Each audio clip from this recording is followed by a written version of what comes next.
Kjo pas meje është Akademia e Sigurisë, një institucion që në emër premton siguri, një institucion që duhet të përgatisë ata që do të garantojnë sigurinë e qytetarëve.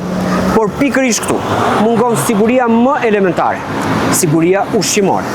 Brenda vetëm 2 muajsh kemi pasur 2 elmime masive të studentëve, të cilët kanë përfunduar në spital për të marrë ndihmë mjekësore.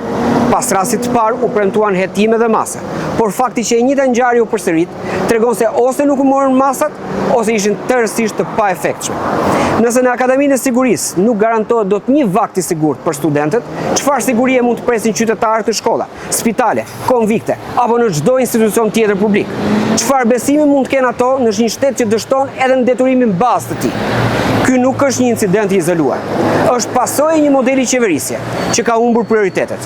Një qeverisje që nuk është më e përqendruar te zgjidhja e problemeve të qytetarëve, po te ruajtja e pushtetit. Ndërsa studentët helmohen dhe qytetarët përballen çdo ditë me shërbime publike që degradojnë, energjia e qeverisë shpenzohet për të sulmuar protestuesit, për të delegitimuar zërat kritik dhe për të mbrojtur veten nga përgjegjësia.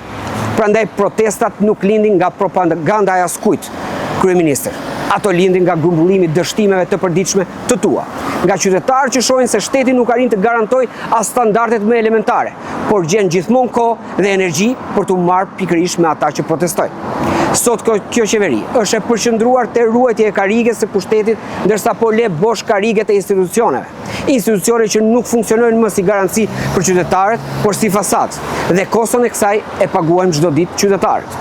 Siguria ushqimore nuk është luks, është detyrim, ashtu si siguria, shëndeti dhe dinjiteti i çdo qytetari. Shqipëria ka nevojë për një qeveri që qeveris dhe mban përgjegjësi. Ndryshimi është i domosdoshëm. Këtë e fakton dhe reagimi qytetar. Prandaj protesta qytetare duhet të vazhdojë dhe çdo qytetar që beson në institucione funksionale të një shteti që mbron njerëzit duhet i bashkohet. Ndryshimi do të vijë të dashur qytetar, sepse gjithë secili prej jush po refuzon dështimin. Gjithë secili prej jush do një Shqipëri ndryshe. Ju falenderit.